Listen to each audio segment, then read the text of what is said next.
Welcome to A Conversation with History. I'm Harry Kreisler of the Institute of International Studies.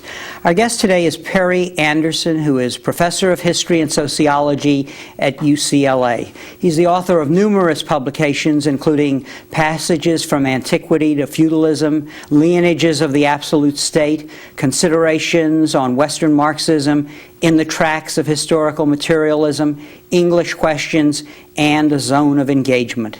He's the editor of the New Left Review and is the 2001 Sanford S. L. Berg Lecturer at Berkeley. Perry, welcome to Berkeley. Nice to be here. Where were you born and raised? Well, by accident. I was born in London, but logically I was conceived in China, so I should have been born in China. My father spent virtually all his adult life as a customs official in China, and my brother was born there, and so my first very early infancy was actually spent in China. But then the family was actually my father was on leave in California in 1941, and while we were here, Pearl Harbor occurred. And the Japanese took over the international settlement in Shanghai, which was the headquarters and so on of the Chinese Imperial Maritime Customs. So from that point of view, we obviously couldn't go back. And so my father spent the rest of the war working for military intelligence. Here in San Francisco, actually, and so on most of the time. So my first experience in sort of school and life was actually in the States. And how, in retrospect, do you think your parents shaped your character?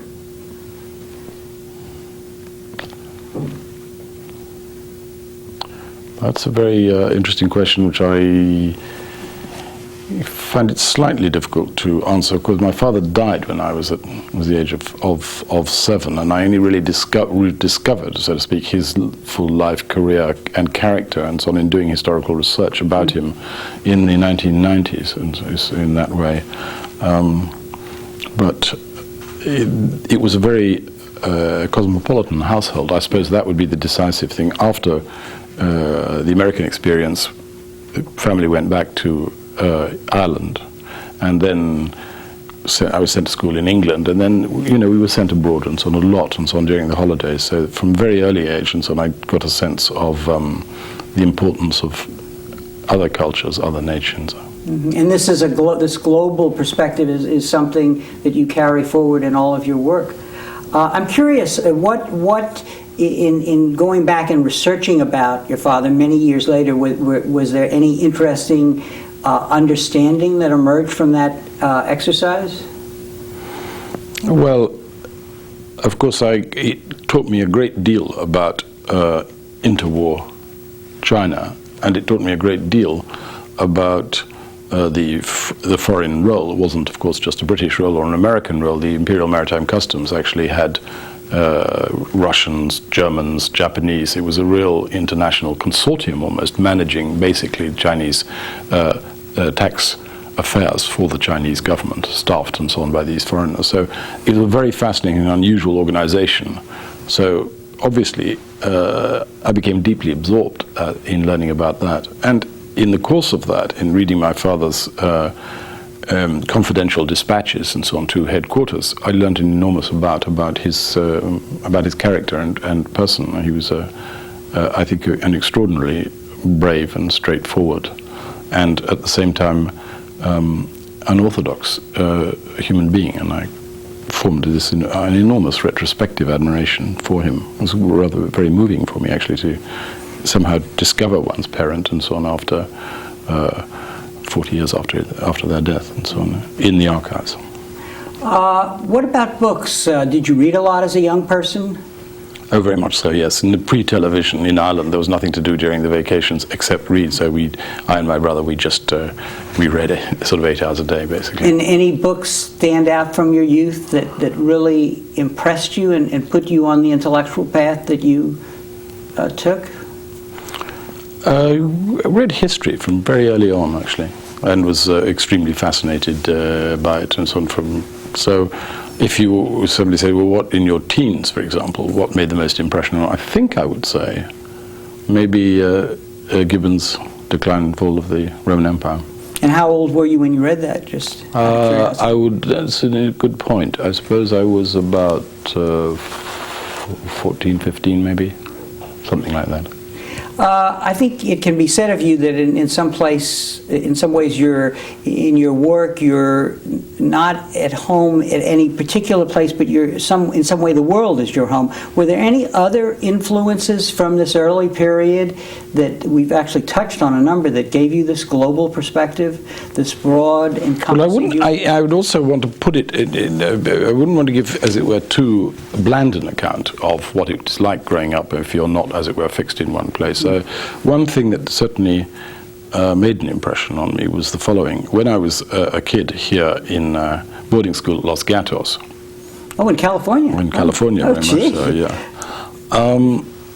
One was, obviously I had an English accent as a small child, so did my brother. And so we were picked out. Not exactly targeted, but the mixture of kind of derision and which small children, he's an outsider and so on. So we were treated as English. By the time I got back to England, immediately after the war, we had American accents, so we were treated as Americans. And American kids also were objects to some extent of fun or of attack and so on. Then going back to Ireland, we were treated as English, and the Irish don't like the English very much, so we had that. And then finally came back to England again, by which time, we were treated as Irish. So that process sort of unsettles and so on, as it were, what you could say is, one might think of as unreflective or automatic attachments and so on to one's own country. So a sense of living with estrangement, is that fair? A plurality of existence of this plurality of different cultures. Yeah. I would say. Now, and then where were you educated? You went back to Ireland, but then I was sent to boarding schools in England and so on. Very good schools. I would say I was very happy in them. The teaching was absolutely excellent, and as happens very often, I think the teachers you have in this period of life in some ways make more of an impression than the teachers one gets actually at university. I think that's a very common experience, certainly at any rate in boarding schools I think it is. Mm-hmm. And along the way you're acquiring a facility with a lot of languages, or did that come later? You speak how many now? Well, no, actually you touch me on a sore spot. I come from a family in which my elder brother, Benedict, is fluent in Thai, Javanese, Tagalog, Indonesian, not to speak of being a first-class classicist, which he was originally. And my younger sister, who works for Amnesty International, is fluent in Albanian, Greek, Serbo-Croat, and all the rest of it. So I'm the laggard very much in the family. I can read a number of European languages, but my spoken ability is far below that of my siblings. Mm-hmm. So, but I can, obviously, the main European languages, I can, make my way in, and so. And where did you do your higher education? At Oxford. At Oxford. And let's talk now about that period when you're at Oxford. I mean, this would be in what years? 56, 59. Yeah. Now these were really intellectually very exciting time. Tell us a little about that period for somebody who, at some point along the way, really takes a radical perspective on the world. Well, I came up, as we say in England, to Oxford in September 1956. And within 3 weeks, the Soviet invasion of Hungary had occurred, which was, of course, an enormous international event and so on, which, as it were, came as a tremendous, as it were, shock. It was a great cause and so on, the Hungarian Revolution mm-hmm. and its suppression and so on by Russian tanks and troops. And at the same time, simultaneously, at the very same time, was, of course, the Anglo-French-Israeli attack on Egypt and so on, after Nasser had nationalized the Suez Canal. And so you had this huge international double crisis, interconnected in some sense, okay? And that meant that the entire campus and so on was seething I would say, with political argument, tension, debate, not just on one thing like the Vietnam War, but you had these two completely different, what was going on in Europe and, as it were, that's communism, what's the fate of communism, and at the same time, what's going on in the Middle East, that's to do with colonialism, imperialism, and its sequels. It was virtually impossible for any, I think, lively young person not to be very quickly and deeply politicized by that experience. It wasn't a consensual, wasn't really like, let's say, what I think occurred on many US campuses during the Vietnam War, where there was a massive, pretty unanimous rejection of the war by young people. You have to remember that in England in 56, the country was at war with Egypt, and large numbers of students and so on, in effect, bought the government's line, Nasser, that's another Mussolini or another Hitler, we are fighting bravely and so on against the dangers of a fascist dictatorship and so on and so forth, defending freedom, which was a complete pack of lies, of course. But the fact is that it meant that in our colleges there was a very, very tense atmosphere. I mean, between the two camps, those and so on who were against the war and those who were for the war. I mean, that's a memorable experience. I can remember going into my college. I was in one of the two most conservative colleges at Oxford, and there were I think about 3 or 4 of us only. So you went in for supper, you know, everybody sitting at their benches, and you could feel the atmosphere and sort of isolation and hostility and so on. You were against the war, but everybody else was in favor of it. It wasn't true in general. The university as a whole, it was split more or less equally, but in this college we were in a very small minority. As I expose myself to your work, I'm struck by a tension which is also a strength in your work, which is, on the one hand, a lot of work that one finds in the ivory tower, so to speak, very rich, deep historical studies on the one hand, but also a constant concern with what's happening in the world, as you just described in describing your first days at Oxford. Help me understand how theory helps you deal with the enormity of this intellectual task, because it is difficult to reconcile the two, or is it not? Well, let me go back to the formative period of this period around the late 50s, early 60s in England. What came out of the crisis and the ferment of late 1956 was, of course, among other things, what came to be known as the New Left, which was originally a British, of course, the Americans spoke of a New Left, and even, you know, its phrase has gone around the world. There's now a very lively Chinese New Left, causing difficulties to the authorities there. But the English New Left was really the first one, and so on, and it came out of the idea of a double rejection. You were on the New Left if you were against what the Russians were doing in Hungary, and you were against what the European governments, not the American government in this case, but the British and French governments and so on, were doing in Egypt. Okay, and so from the immediate political reaction, the need to demonstrate and so on in the streets, to take a stand and so on against what our government was doing in Egypt, but also and so on against what the Russians were doing in Hungary. Out of that it came, you know, an attempt to understand what are the larger structures of the world which have, as it were, produced these events. What kind of left is it that it was actually a socialist prime minister in France, for example, who launched the attack against social democratic prime minister who launched the attack against Egypt, and of course it was the communist tradition, Stalinist tradition, and so on, which had produced and so on the monstrosity of the suppression of the Hungarian revolt. So that was the background. The British New Left defined itself as neither of those two things, and in doing so, it meant you had to try and think through a series of, you know, public questions, which were also intellectual and theoretical questions. It was about the history of the left, about the history of empire. I mean, Soviet empire, British empire. And it's about this time that you become part of the New Left Review. Is that correct? Yes, very shortly after. The New Left Review was founded in 1960, the year after I had graduated. And I suppose I wrote my first article for it in 61 and became editor in 62, if I'm right. Yeah, that's right. And in a way, tell us a little about this journal, you know, in the context of the history we talk, it became an outlet, really, for a discussion about what was both happening in the world and how it related to broader sets of theories.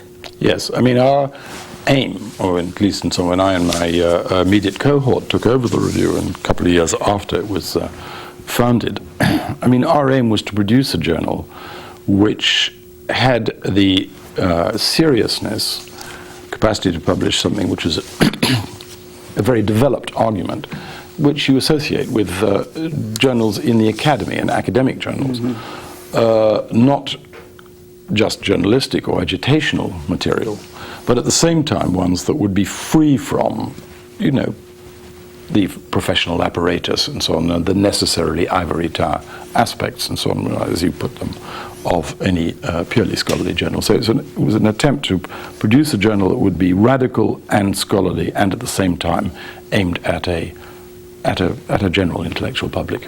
And what is it like to edit a journal like that in those times? Well, one short answer is to say it was great fun. I mean, I have to say. Right. Of course, you know, once there's an element in which in your 20s you don't feel the weight of the world so greatly. So there's an element of, looking back on it, I would say we did things and so on in a kind of irresponsible spirit sometimes because you were carefree and so on, but at the same time very, very passionately engaged in what we were trying to do. Another feature of the journal, I should explain, is that we felt strongly that English, actually Anglo-Saxon, Anglo-American culture, was in some way, had become in some way very provincial after the war. It was self-enclosed. There was just English-speaking cultural, intellectual, and political references. And we thought that was absurd. Here we were, and so on, sitting in London, and so on. There was this huge European continent with incredibly rich intellectual traditions of its own, lots going on. Politically, it was fascinating, long histories, France, Italy, Germany, Spain, and so on and so forth. So, you know, we really have to try and, as it were, bring that back into our culture, make it actually a living set of references and so on for our generation. And so we did a lot. That was a very important, in terms of the sort of international commitment of the journal, its aim. This was one of the most important tasks, and so on we set ourselves, and I think we did that relatively well, actually. And when you became editor again recently, you wrote a long essay defining a new agenda, and you talk about the journal, and you say a political journal based in London that has tried to treat social and moral sciences, theory, if you will, and arts and mores, culture for short, in the same historical spirit as politics itself. So it was not just politics that No, by no means. No. We published articles, obviously, on very pioneering, for example, modern film studies, which we know today, and so on. I mean, the New Left Review can claim a very important role, and so on, in starting serious comparative study of film in the early 60s. And so on. My colleague Peter Wallen, who's now at UCLA, was a great architect of this in the journal. But we published articles on literature, we published articles on philosophy, and many other subjects other than just directly political ones. Now, in terms of your, shall I call it your academic concerns, your work throughout your career really has a comparative, historical, international view. It's breathtaking in its scope, if I may say that. Your work, I think, focuses on the importance of history and the longer-term dynamics of social and ideological conflict and so on. What do you see as a guiding theme in that work? I mean, in other words, obviously you are a Marxist in your orientation, but how has grappling with these materials both informed your theory and changed your thinking about that theory? Well, let me try to situate what my own writing, how I would see my own writing in relationship to the tradition, if you like, the intellectual tradition out of which it's come. You mentioned that this was a Marxist tradition. England is famous for having had the most gifted, extraordinary levy of Marxist historians. In particular, that's what we didn't have: Marxist philosophers, Marxist aestheticians, and so forth. But we did have these very, very great group of Marxist historians: Edward Thompson, Eric Hobsbawm, Rodney Hilton. There are many, many others. Okay, now that was a very obviously direct influence and, as it were, model of attraction for young people in my generation. Now, this Marxism really concentrated mostly in two areas, one of which was traditional economic history. After all, that's what everybody thought that what is Marxism about. It's about economic determinism, it's about the way in which, and so on, the material production of daily life is the foundation, and so on, of all the other, as it were, institutions and ideas in a society. You have to look first at the way in which the product, if the material products are produced. So Marxist economic history was a very big field. Other Marxist historians reacted against this. Edward Thompson was the most famous one, insisting, no, Marxism isn't just an economic determinism. Actually, it's an attempt to understand how people live, not just from what they live. And that means you must look at their culture, their mentalities, their outlooks, their subjective hopes and dreams, and so on. Okay, and so you had a very, very rich cultural Marxism, in which looked at, the customs of people, the way people lived, and so on, the way they constructed, and so on, their private lives also as well. So those are the two strands which formed the intermediate intellectual background against which I grew up: the cultural and the economic.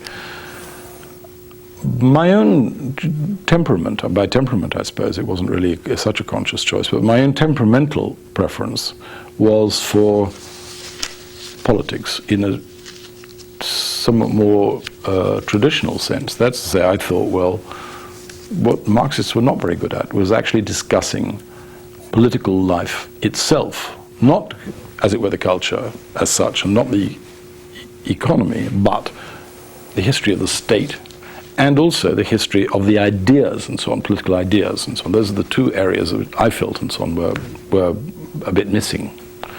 And so that's what I attempted. Fundamentally, I would say that if you ask me what's the emphasis and so on of your work, I would say that it's really the transformations of political authority, state structures, on the one hand, trying to view it in a broad international and comparative way, and on the other hand, what are the, as it were, great moments, adventures, and misadventures of different bodies of political ideas, and so on, which have accompanied, and so on, these historical transformations.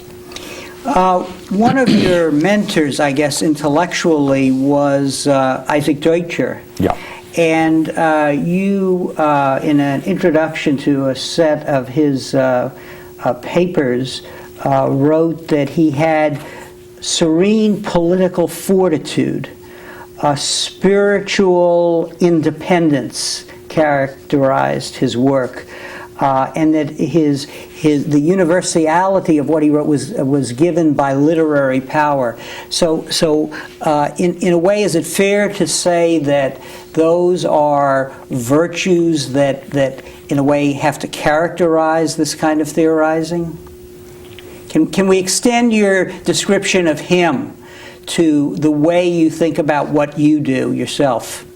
Well, I wouldn't. These are terms of praise for a great historian. I wouldn't ascribe them to myself and so on. I mean, that would be a vain and foolish thing to do. But I think they represent very, very strong values, at any rate, to which one should be attached and should try to aspire. There's some temperamental element here again. It takes all sorts to make a world. That's a kind of a phrase which. Traditional phrase that retains a lot of validity. There are historians who, Edward Thompson is a case in point, whom I had many debates with when he was alive. You couldn't characterize his temperament as serene at all. It was extraordinarily in a way, excited, passionate, turbulent. But he was a very great historian. That's another kind of way of relating and so on to the dramas and difficulties of one's own time. Now, in one of your essays, I think it was in a series of lectures you gave at Irvine on the tracks of historical materialism, you're talking about Marxist theory, and you say the trajectory of the theory has thus always been primarily determined by the fate of that practice. Any report on the Marxism of the past decade, I think you're talking about the 70s here, will inevitably then be the first instance of political history of its external environment. And then you go on to say that Marxism has always been, self-critical. And learning from what was happening in the world has to or should inform the theory. Let's talk a little about that. I didn't say it's always been. I hope I didn't say it's always been self-critical. I said it should always be self-critical. Should always be self-critical. It would be a very tall order to say it always has been. Right. Sorry, my misstatement. So let's bring that perspective to talking about where we are today. In looking, at the world, and one of the things that's quite apparent is really the decline of the left. I know you wrote an introduction for a collection of essays on the state of the left, in the 90s. Let's talk a little about that. What happened there? Why has there been this decline? Well. It's a very large subject. You could say there were these different strands of what, very loosely speaking, could be called the left. There was the attempt by the communist tradition, let's call it that, and so on, which was a revolutionary tradition attempting to overthrow capitalist states and so on by, if necessary, armed struggle, not absolutely necessary, but normally, and so on. That was the conception. Then there was the much more moderate social democratic tradition of gradual reform in the richer countries, and so on. The communist movement was really strong in the poorer European countries, and in Asia, the reformist social democratic tradition was strong in the richer countries. And then you had also, of course, what has to be associated with the left, which is the anti-colonial movements, which, were not either social democratic or communist very often and so on, but they could see themselves movements of popular national liberation and so on. They were extremely hostile to the existing, as it were, world, the order of world capital. So your question really is about what happened to these three. It's a differentiated picture, I suppose you would have to say. But this simple answer, if you want a really simple answer, is this: all of these traditions greatly underestimated and so on the internal strength of capitalism as a socio-economic system and so on, its capacity and so on for self-adaptation, for continual adjustment, the extraordinary resources of productivity and so on, which spring from its reliance on competition as a central mechanism of economic life. This was greatly underestimated, I believe, and so on, in all of these traditions. And that, if you wanted to have one single reason, putting it very, very simply now, as to why the left today and so on is so much weaker than it was 50 years ago, I would say that it underestimated its adversary. And you actually say, you wrote recently in your inaugural essay for your new return to the editorship, you say, whatever limitations persist to its practice, neoliberalism is a set of principled rules undivided across the globe, the most successful ideology in world history. Virtually the entire horizon of reference in which the generation of the 60s grew up has been wiped away, the landmarks of reformist and revolutionary socialism in equal measure. Yeah, many people have said, oh no, well that's going too far. There may be an element of exaggeration possibly in the last remark. As far as the first remark is concerned, this is the thing I often, as it were, encounters very strong objections. Well, no, neoliberalism is much more partial as a doctrine. It's not really so successful, and so why should you say that? But actually, I think it is. It has a universality as a core doctrine, the doctrine of, as it were, the pure free market and its virtues, that really does go beyond even traditional world religions. Were never really world religions. They were actually regional religions, all of them without exception, and so on. Were never really global in that sense. Neoliberalism today, you can find adepts of hard neoliberal doctrines in official and governing positions virtually in every corner of the planet, and so on, including and so on. I mean, you can go to Beijing and you will find and so on people swearing by Friedrich von Hayek or Milton Friedman just as freely as you will and so on in Buenos Aires or in, shall we say, Frankfurt or in San Francisco or Chicago.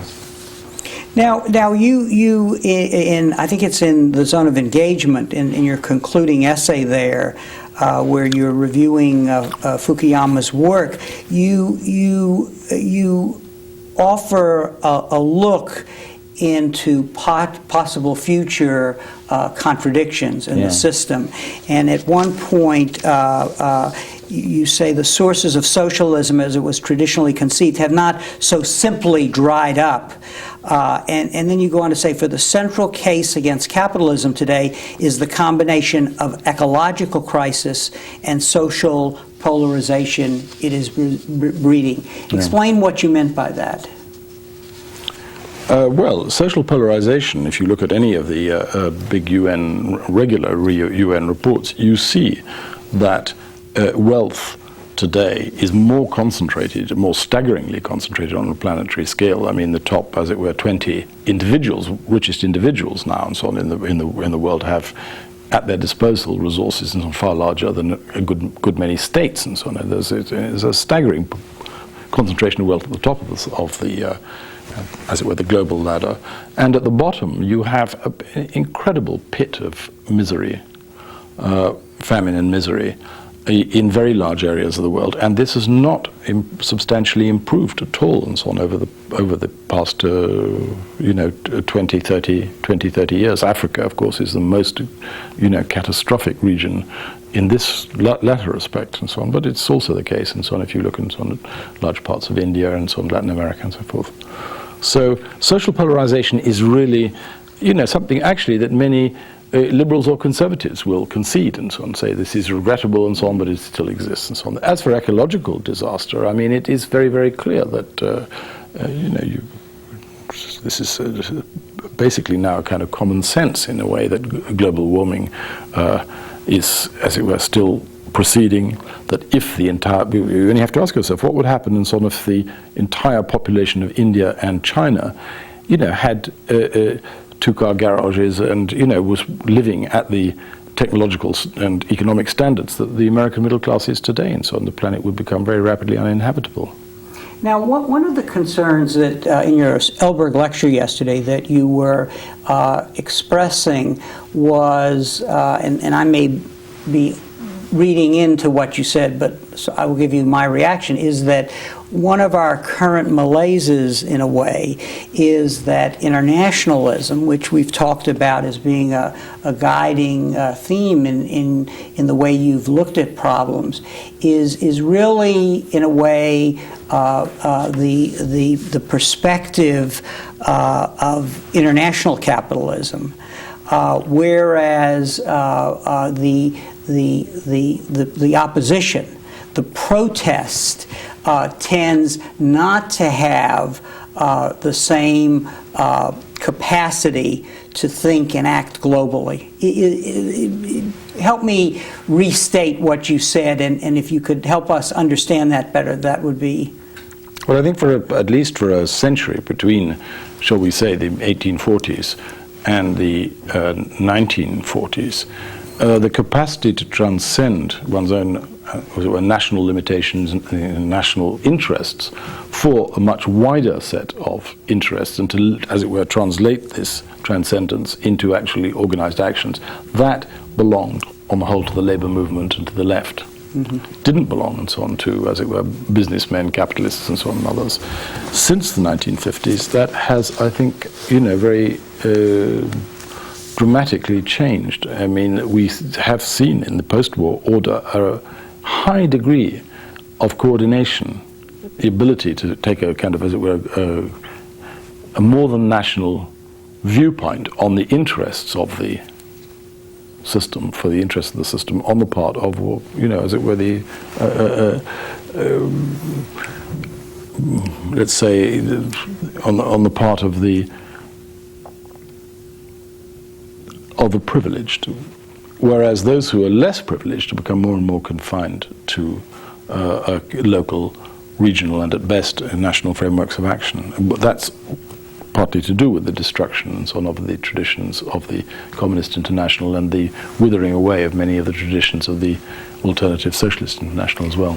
You write in that essay, the distances between a Korean seamstress, Zambian field hand, Lebanese bank clerk, Filipino sailor, Italian secretary, Russian miner, Japanese auto worker are vastly greater than those that were once bridged in the ranks of a unitary Second International, even though not a few might even be the employees of the same conglomerate. Yeah, I mean, I think the original labor movements derived their strength partly from the fact that they were white, male, working classes and so on, which concentrated in a few kinds of fundamental industries, engineering, mines, and so forth.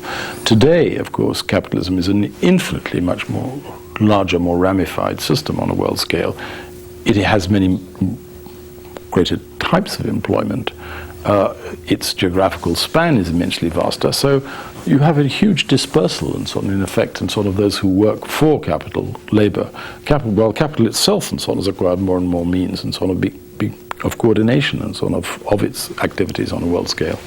So where might we look, or might a theory look, to find some sort of oppositional strength to these forces of capitalism? Well, we already see the beginnings and so on of a very strong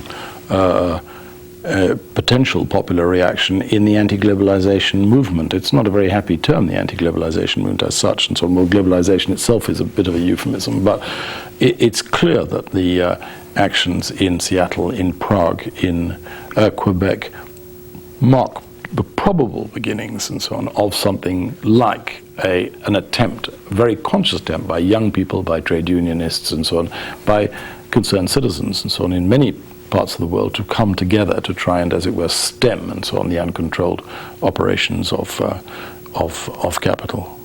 Now, do we have a set of theories on the left yet that address these sets of problems, that define a map in a way that some conservative thinkers are beginning to do or have done? Well, it is, let's take the anti-globalization movement. You do have attempts to theorize this now. My own view is that they may be a bit premature because the movement is only really, as it were, it's like scarcely more than a year or a couple of years old, and so on. It's very unlikely anyone would come up with a very satisfactory conceptual framework for a movement whose future we can't yet fully discern, I think, I would say. So that it's very understandable when people would want to try and generate a big theory out of that, but it may be a little bit early. On the other hand, in terms of the intellectual resources of the left, I mean, it's a point I have often made and would repeat. There's plenty in the locker, in a certain sense.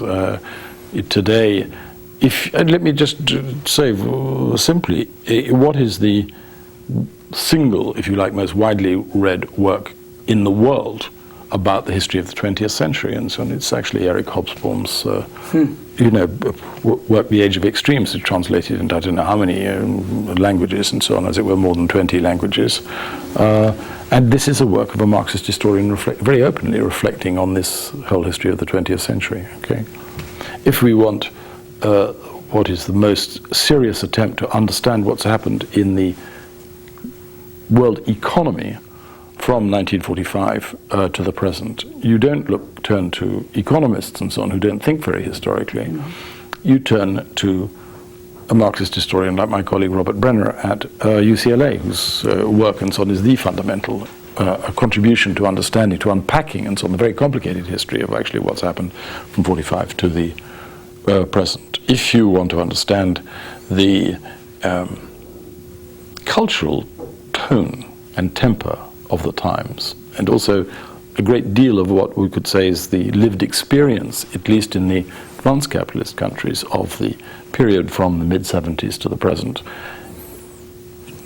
readers not just on the left will turn more and more to the work of Frederick Jameson and so on, whose work on, as it were, postmodernity and the postmodern is the central body of work on this field. If you want to turn to questions of ecology and environmental disaster and so on, these questions, it's the work of, again, people from a Marxist tradition, like Mike Davis's recent book and so on, the late Victorian Holocausts and so on, is a masterpiece and so on, which is showing the interrelations and so on between, if you like, natural history and social history.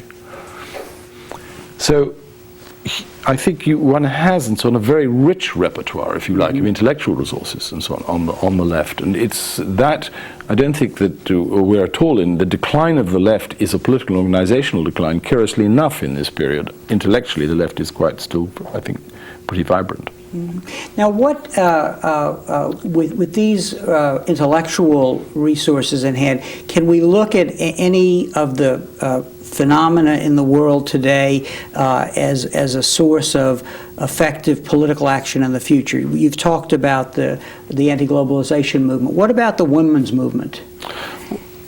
Well, this is a very interesting thing. If one had to say, well, what has, from the point of view of anyone on the left, what are the best things that's happened in the world, the good things that's happened in the last 20, 30 years, it's certainly the case that the women's movement is often a slightly misleading term, because you can speak of women's emancipation, women's liberation. I prefer that term, because very often the kinds of liberation and emancipation it has brought about have been molecular.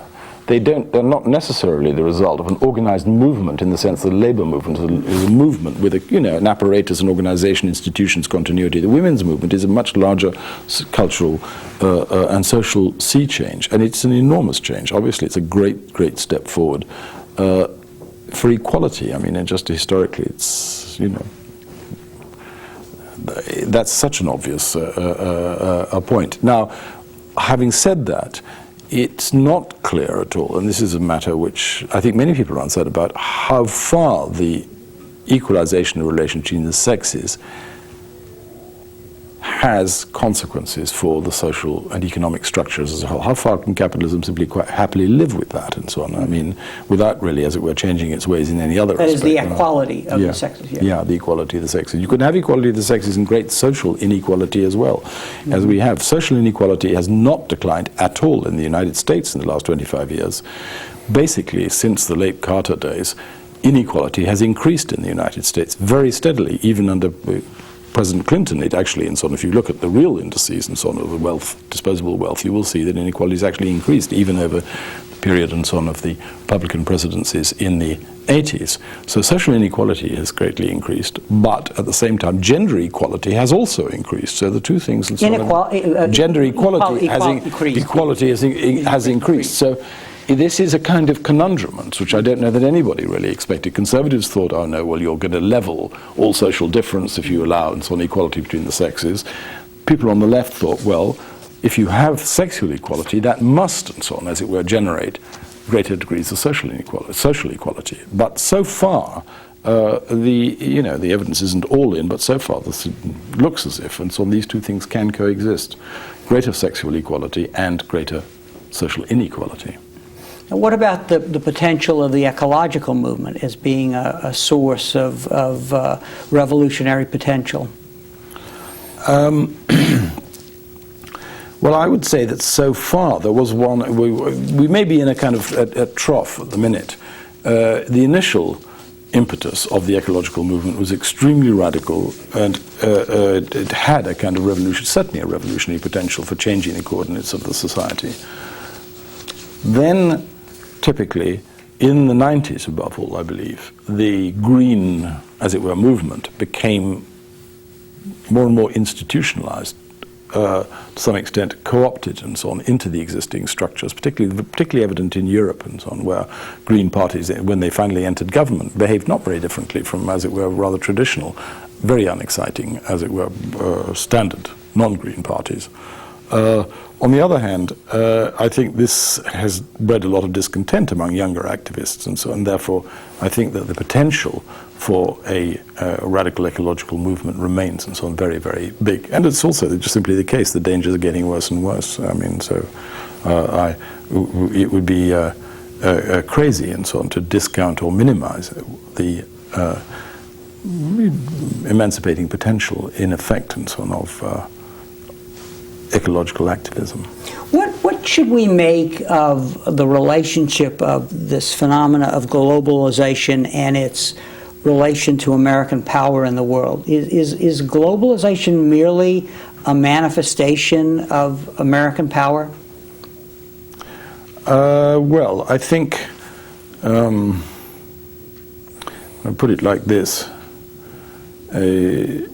Adorno and Horkheimer once had this, as it were, wrote this famous phrase,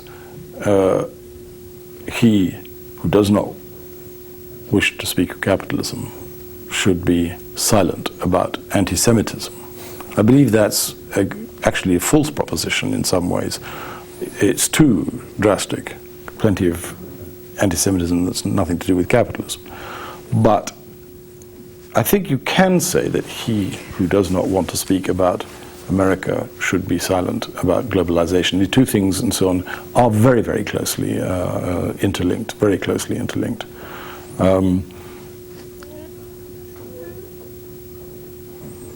The global culture, what is in the global culture that is not American culture, is a very legitimate question, and it's not clear and so on what the answer to that. All the global institutions which have been set up in the above all in the 80s and 90s are ones which are at American behest, essentially, and so on. I mean, we can see this again if we look at the International Monetary Fund, the Bank of International Settlements, the UN Security Council. All of these we see again and again that the United States is able more or less unilaterally and so on to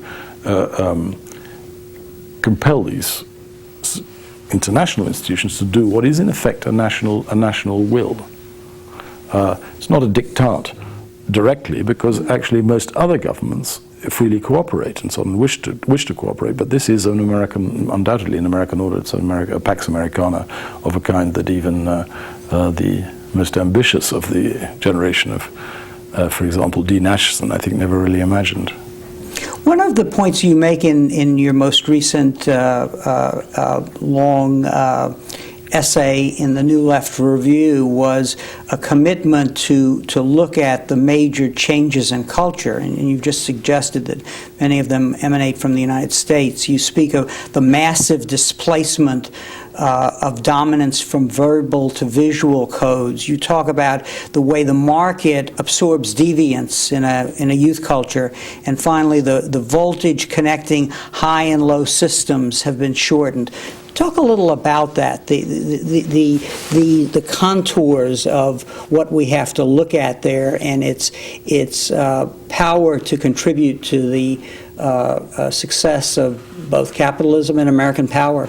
Well, it's connected with something that I talk about elsewhere, which is what I would call the plebeianization of the culture. Traditionally, our Western cultures had, in the early parts of the 20th century, right through actually until, I would say, around the turn of the 60s, 70s, two very distinct levels. There was high culture, which was the preserve of, as it were, kind of privileged elites, basically highly educated elites on the one hand, and then there was a kind of a rather, what was definitely a second-rate commercial mass culture and so on for ordinary people who didn't have the same privileges. That was, roughly speaking, the split-level structure, okay.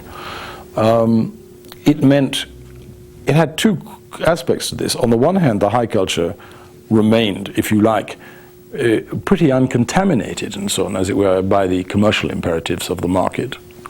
And on the other hand, it meant that the commercial culture often had a kind of, it had to appeal to very large numbers of people, so it had a kind of naive freshness to it often, and so on, which you can see if you look at Hollywood movies in the interwar period, right up through the 40s and so on. They're not knowing actually, and so on, in some ways, and so on. There's a sense of tapping into what were, as it were, very strong, spontaneous, primal dreams and aspirations and hopes, fantasies also, and so on, of ordinary people. Okay, I think that division has broken down very, very greatly in the last 20 years, and what you get is a kind of intermingling of the two, which most of whose effects, I think, most of whose short-run effects are pretty negative on the whole, so that the mass culture is far more knowing today than it was before, and so on. It's kind of a second order. It's much more directly manipulative, I think, and so on. It borrows elements to some extent from the high culture. And the high culture has also been dragged relentlessly into the vortex of the market through a whole series of, essentially commercial rewards and inducements and pressures. And you can see this and so on right through the structure of publishing and so on, the structure of the film industry, structure of the music industry, all of this and so on has, I think, and so on. So what you now have is a much more system which is leveled, in which, in a certain sense, there aren't any longer these, the hierarchy in the system and so on has, as it were, eroded. So you can say it's more egalitarian. I think it genuinely is much more egalitarian, but it's a kind of in some ways a vitiated egalitarianism and so on, in which quantity is, as it were, winning out over quality and so on a very big scale. And with real cost to innovation, to breakthrough thinking. Very much so.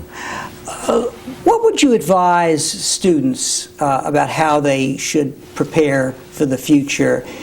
Because clearly, as one listens to you talk about your life, there is an emphasis on a global perspective. There's an emphasis on steeping oneself in an intellectual tradition and in history. How concretely might students learn from your insights and experience and apply them to their own life, do you think? Well, I think that there are, I suppose I would say, two principal things. The first is that to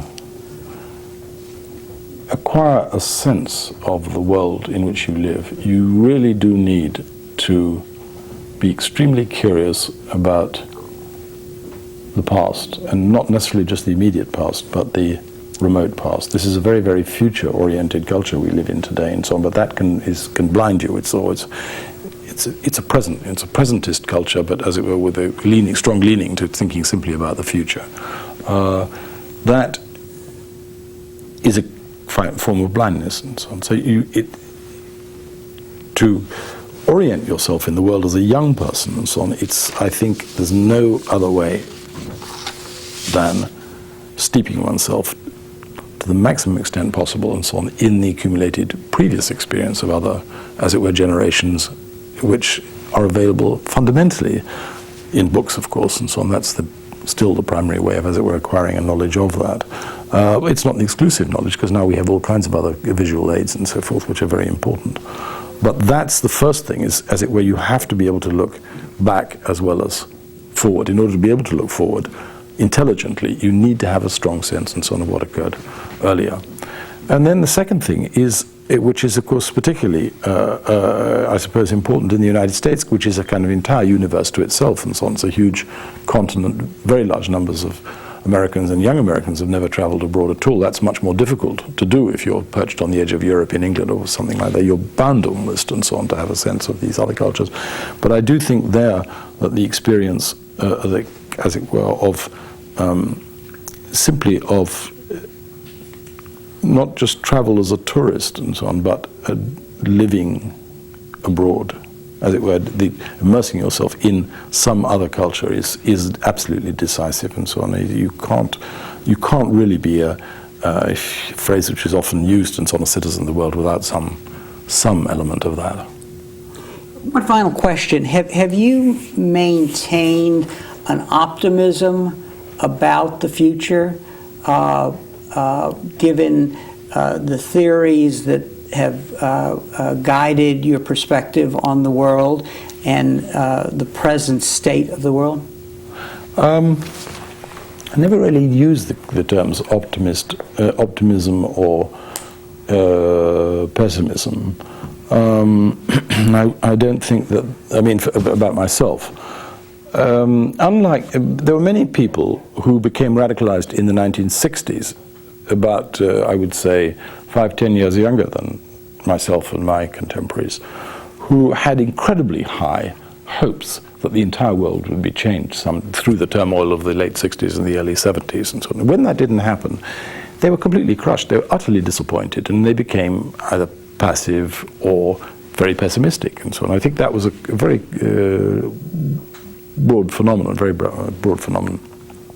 I never felt this because I came to, I suppose you might say, political consciousness, some historical consciousness, in a period in which the established order, if you like, was very, very strong. You never felt, and so on, as it were, that it was going to be a sort of, you know, overthrown overnight or changed and so on radically. You were aware, if you were thinking about long-run history, that big historical changes take an awful long time to work their way through. So the fact and so on that the left, you know, was very strong actually internationally and so on between the 50s and 70s, and then has been very weak since then. I mean, it's just, as it were, part of the flow of the time. I wouldn't. It's never really, as it were, intimidated or kind of discouraged me. I wouldn't say I was pessimistic then, just as I wouldn't have said, if you'd said to me in the late 60s, well, you know, look at all this is going on around the world and so on. You know, there's upsurges, insurgencies everywhere. Are you very optimistic? I would have been rather cautious and said, well, no, it's great what's happening now, but you know, it may not last. We have to wait and see what the next turn of the wheel will bring. So in a way, that brings us to a third point about advising students, and that is always maintain a dose of realism. Absolutely, in what you're doing. Yeah, absolutely, yes. Professor Anderson, thank you very much for taking your time to be here today and to give yesterday the Elberg Lecture. Thank you. Thank you. And thank you very much for joining us for this conversation with history.